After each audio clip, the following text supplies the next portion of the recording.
I think pole position was and it's not a nasty game for those of you who are going, 12 years old, like me.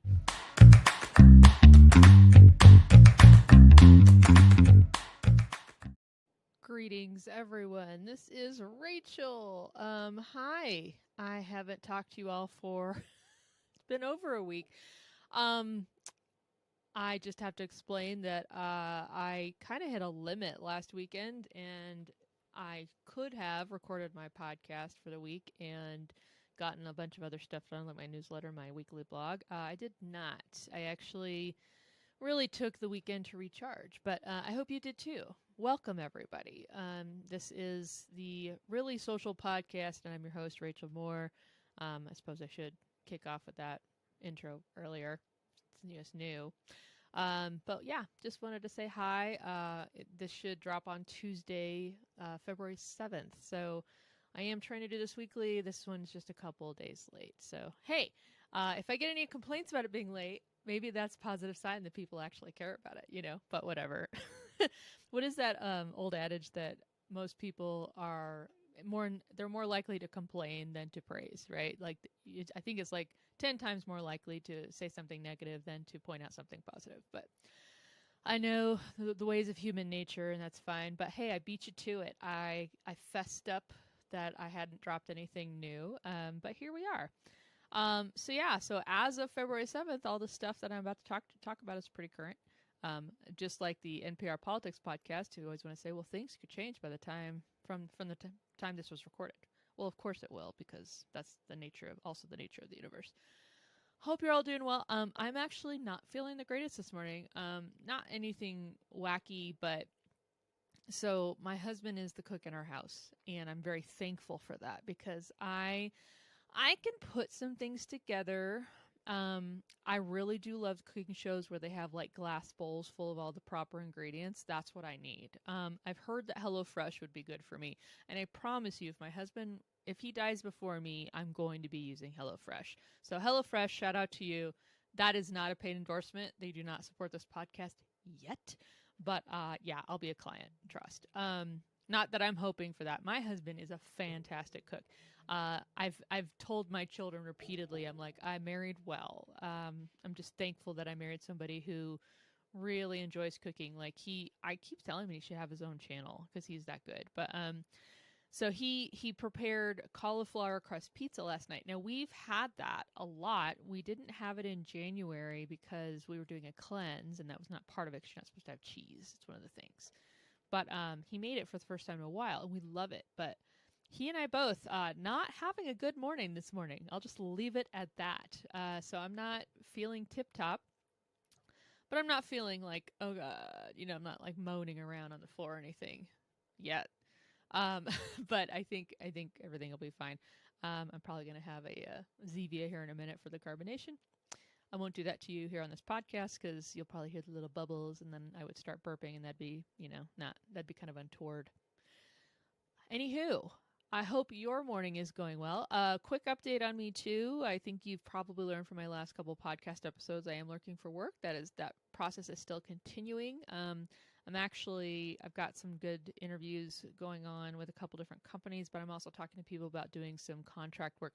I actually got really excited yesterday because I saw somebody was asking for help with rolling out a podcast once a month, which I'm like, I could totally do that.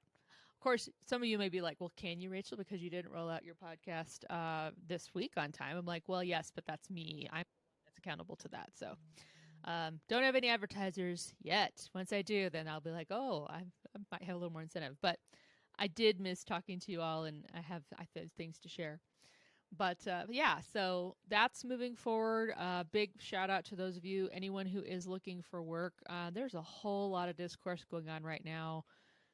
Gosh, just the tech companies, like, it does feel like there's just some arbitrary agreement that, hey, let's just lay people off right now because everybody else is doing it. Now, I know that oversimplifies it. There are going to be business owners or company owners right now who be like, no. Okay, cool. But it feels that way. I'm just telling you perception out there. And I've actually, I think there's another podcast dropping today that I got to be a guest on. I think it's Marketing Like a Badass. So I'll drop a link in the show notes for you to go listen to that and follow that podcast. There's a lot of thoughts going around, and I'm really out here. I'm hoping everybody who is looking for work can have better luck.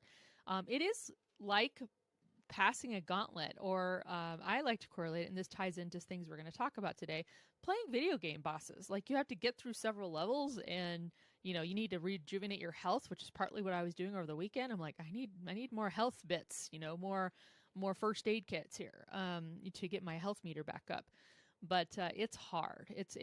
And as I mentioned too, I think I mentioned it on my last podcast, but I mentioned it on Skift Meetings interviewed me and a couple of other experts about this whole job search thing, and I said, man, this is a mind fuck. It just is. It's hard. It's like dating, but it's like you're trying to date a bunch of toxic people at the same time, and you're not sure they're toxic yet, but it's just really weird. Like, you get all kinds of mixed signals, and and I've said before, like, if my husband, if he does die before me, I am not trying this again. Not doing it. But there's reasons why, because this is just exhausting. So like dating, job searching is exhausting. Holler at me on social or on my website or whatever if you are like, oh girl, I'm gonna agree with you on that. Or maybe you're really enjoying the job search. Great. I hope you are. So hopefully I'll have an update on that soonish. But yeah, this week I'm focusing on getting some side work lined up and such of that nature. But all that said, let us dive into a few things I wanted to share with y'all this week that's going around. So I did mention video gaming earlier, and I do play video games as a form of catharsis, therapy, and escape. But it was funny because I was listening to my favorite podcast, The Daily Zeitgeist, last week, and one of the guests pointed out he's like my age, probably a little younger, but he watches YouTubers playing video games. He doesn't play video games, but he watches them. And he was talking about how he was telling like a niece and nephew, he was over at their house or something, and they were playing God of War Ragnarok. And he was basically telling them, hey, that go behind that rock or behind that corner, and there's a cache there. And he's never played it, so he was just kind of funny how he was kind of instructing them how to succeed at the game. But that got me thinking, because that's one aspect of video games I love. Now, if you are a video gamer and you do not like that part of it, respect. I get it. I'm one of those people. I love foraging for stuff. I'm picturing myself right now, because lately I've been playing Witcher 3. I have played some of God of War Ragnarok. I need to get back to it.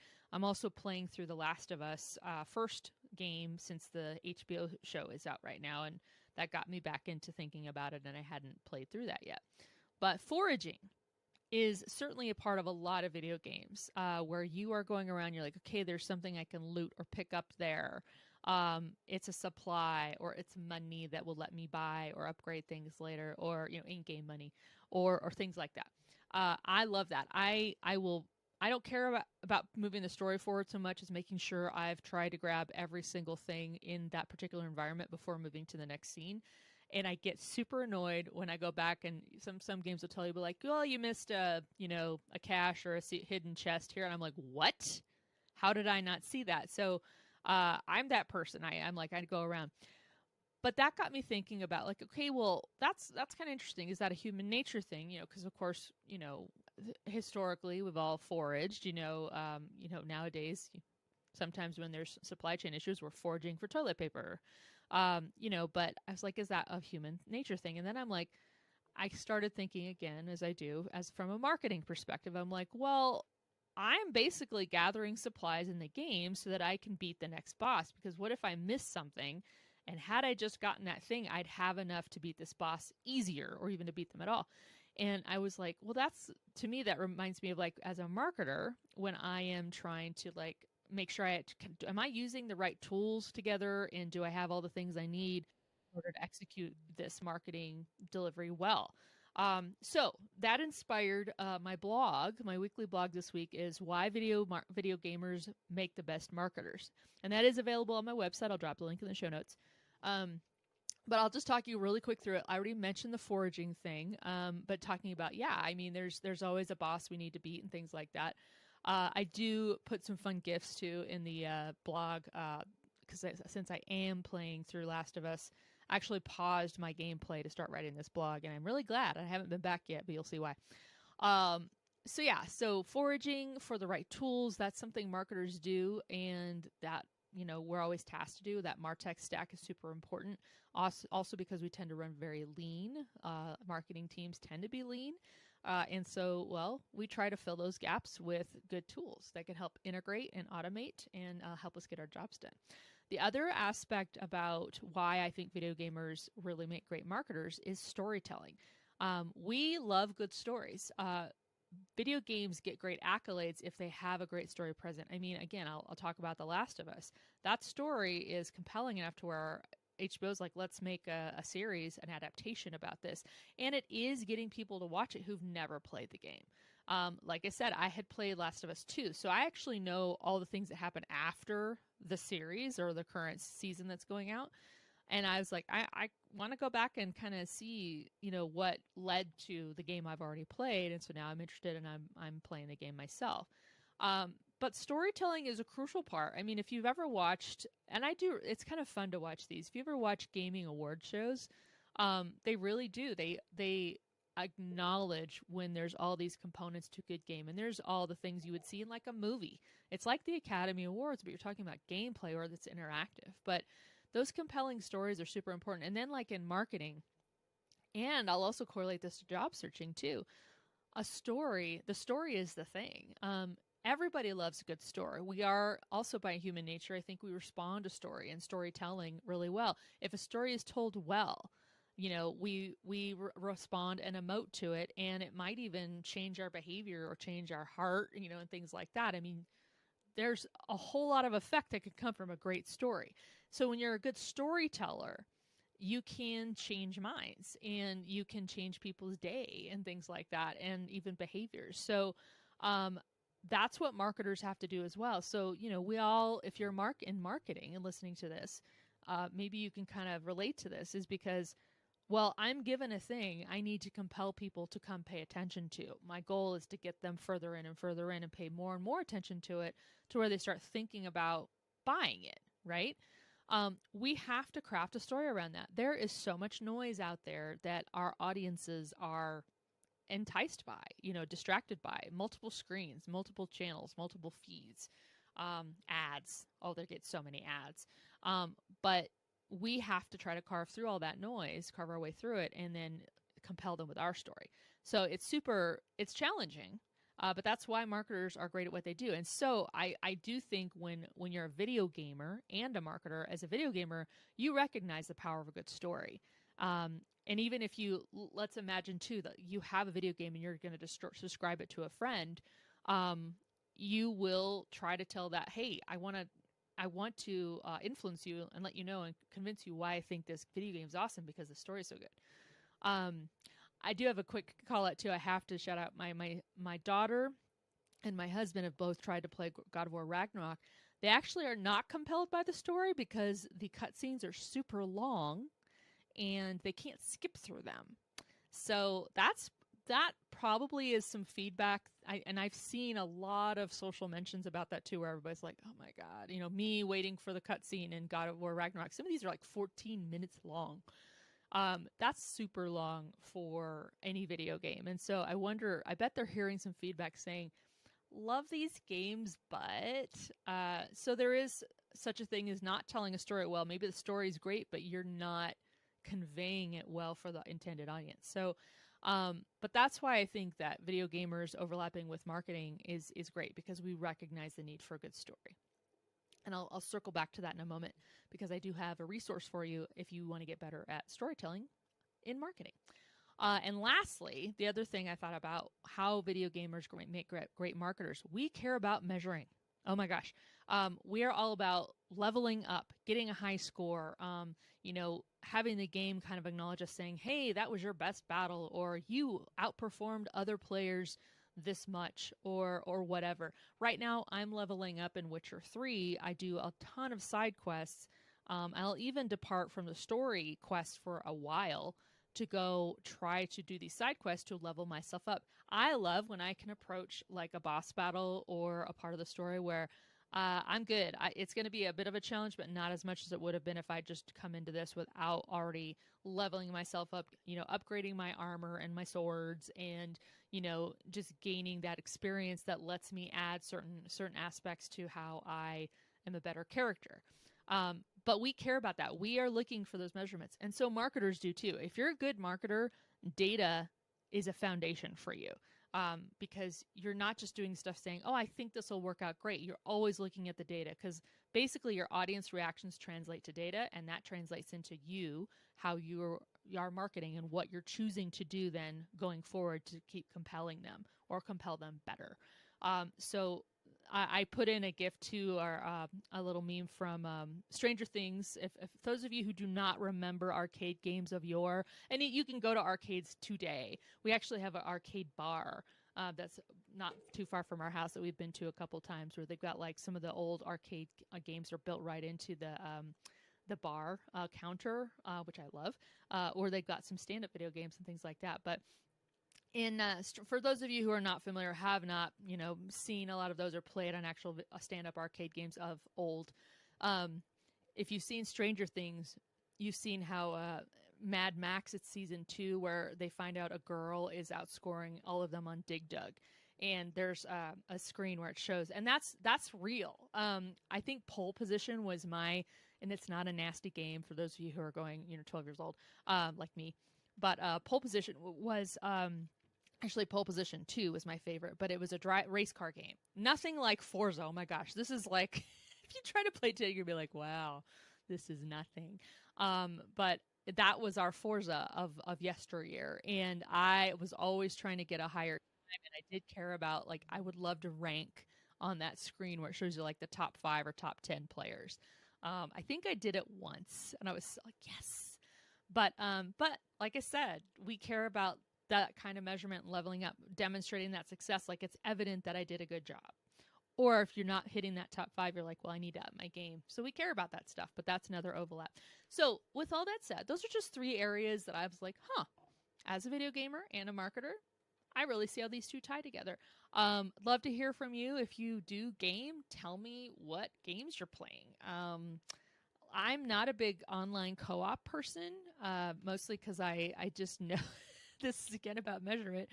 I'm going to get trounced. I just think I will. Maybe I wouldn't, but I feel like that added pressure. I pressure myself enough in these games, and I just have a lot of catharsis of just playing by myself against the game when I have to play with other people.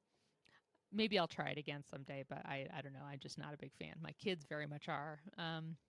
But yeah, would love to hear what kind of games you're playing. If you remember any of those old games, go check out my blog. I'll drop it in the show notes. It's really.social/blog, and you'll find it.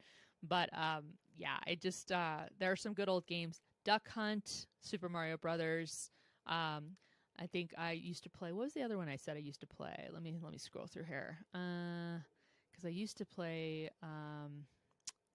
Medal of Honor. Oh, there was a Medal of Honor World War II. I loved that game. Also, GoldenEye 007. They just re-released that out. It's the old school version, but it's on Xbox Game Pass. Y'all should go play it. It's hilarious. I still, those were phenomenal graphics, and now today I'm like, oh. But back then, that was awesome.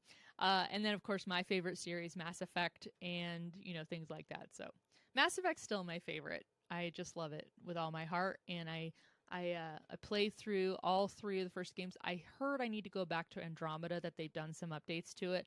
I remember trying to play through it back when it first came out, and I was like, this ain't it, not for me.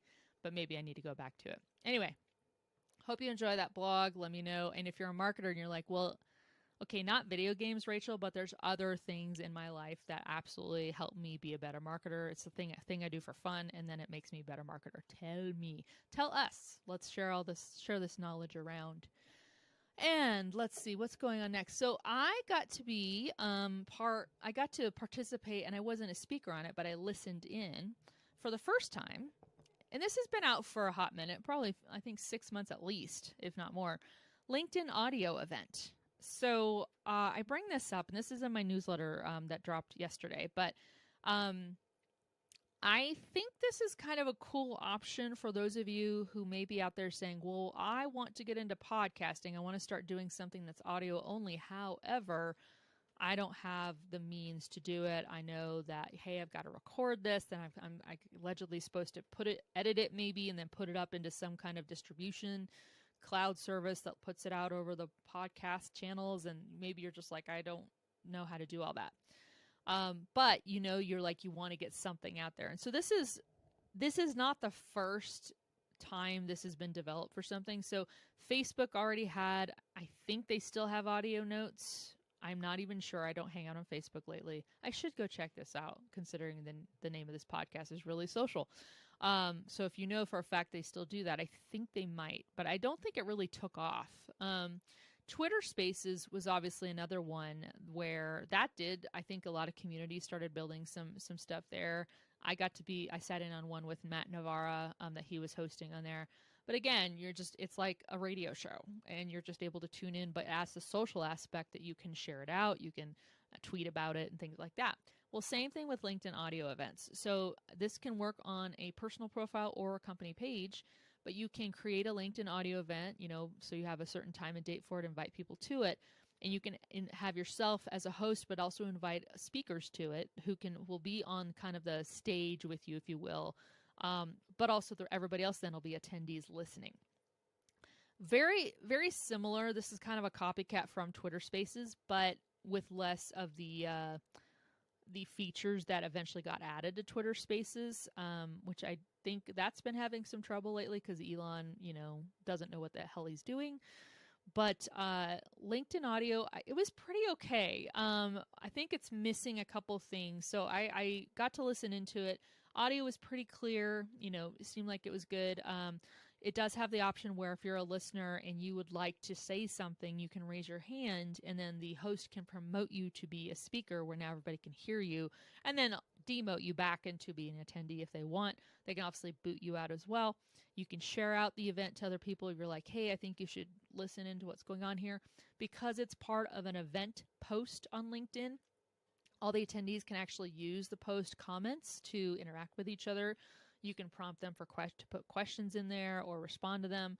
I like the one that was yesterday because it was actually kind of dual purposing. It was having the audio part happen on LinkedIn, but they were also, hey, Twitter, follow along and listen in and tweet some questions too. I do think it still needs stuff like transcription on there. That was one thing, or captioning. That was one thing I liked about Twitter Spaces was it allowed. So if anybody's like, well, I'd rather read my way through this, or maybe I don't quite understand what people are saying, it just added that additional accessibility feature. So that still needs to be rolled out. But I say all this because remember I mentioned if you have been wanting to get into podcasting for your business, but you're like, I don't know.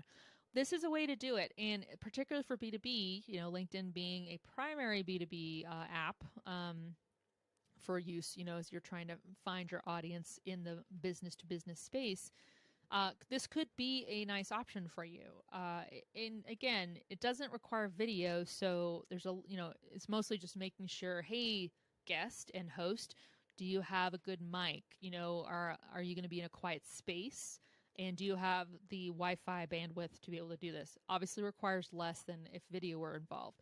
But give it a try. I mean, obviously you can test it from your own profile or your page, whatever you want to do.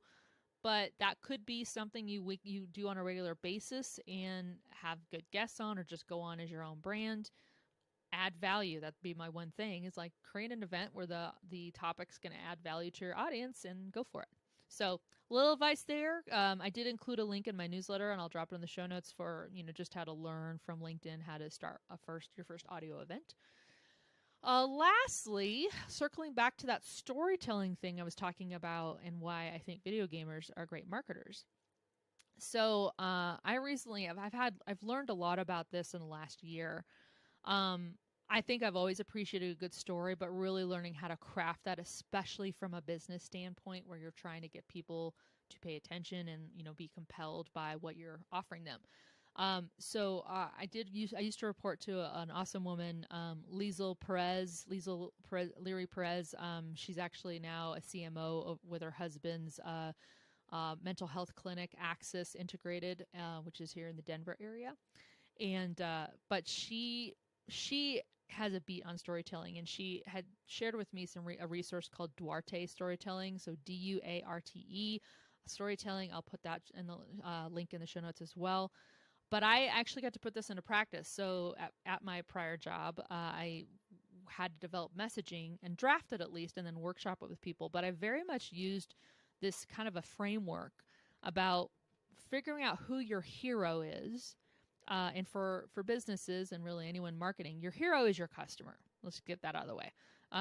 But figuring out, defining your hero and all the things that make them tick. And then you have to say, well, they have a problem. They have something they need to solve. And here's their point of view on that. Here's the risks if they don't solve it and things like that.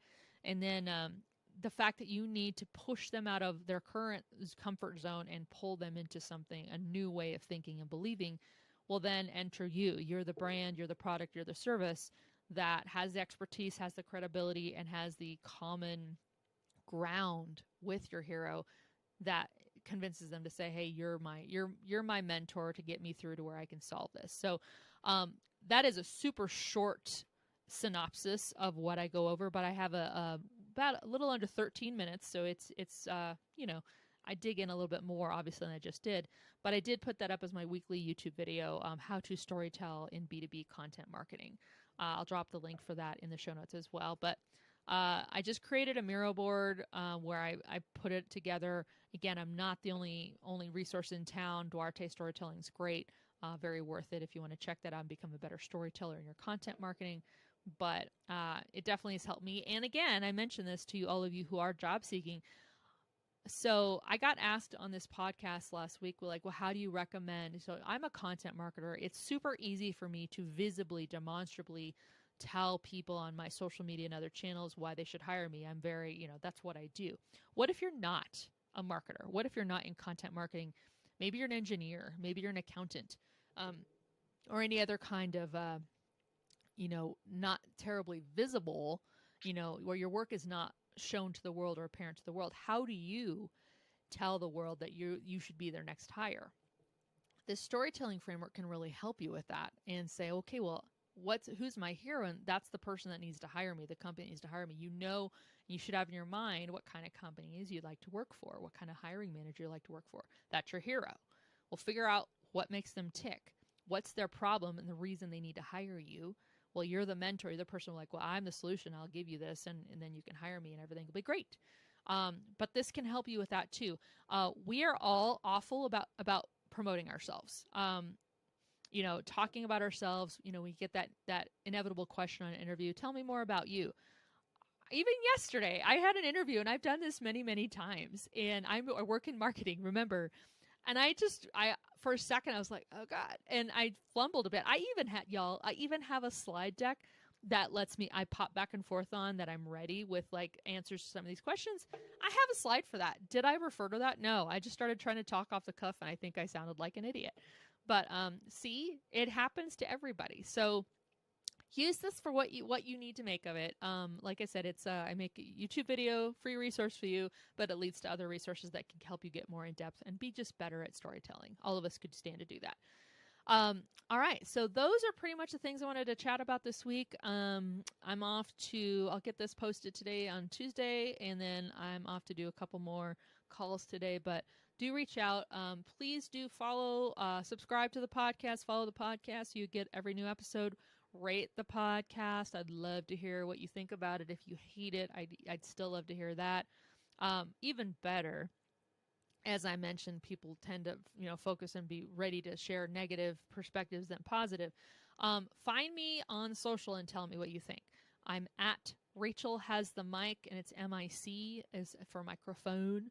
But that's where I am everywhere. And I'd love to hear your feedback. Say, hey, Rachel, I heard the podcast, didn't like this segment. Rachel, I heard the podcast, liked this part. I'd love to hear about that. Let me know what you think, because then I can make sure this is just what I intend it to be, but also what you want to hear within reason. Okay? We've got guardrails. So let me know. My website's really.social, and I, again, have been your host. Rachel has the mic, Rachel Moore.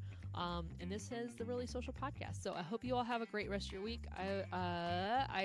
It is Super Bowl Sunday, and I realize people are probably going to be into that. I'm definitely going to be watching the ads. So on the next episode of this, I'll dive into some of my favorite ads and some of the worst ones. I have some thoughts already on one I know is going to go out there, and we'll see where that discussion goes. But all right, everybody, have a great rest of your week. Have a great weekend, and you'll hear from me on the next episode of the Really Social Podcast. Bye, everyone.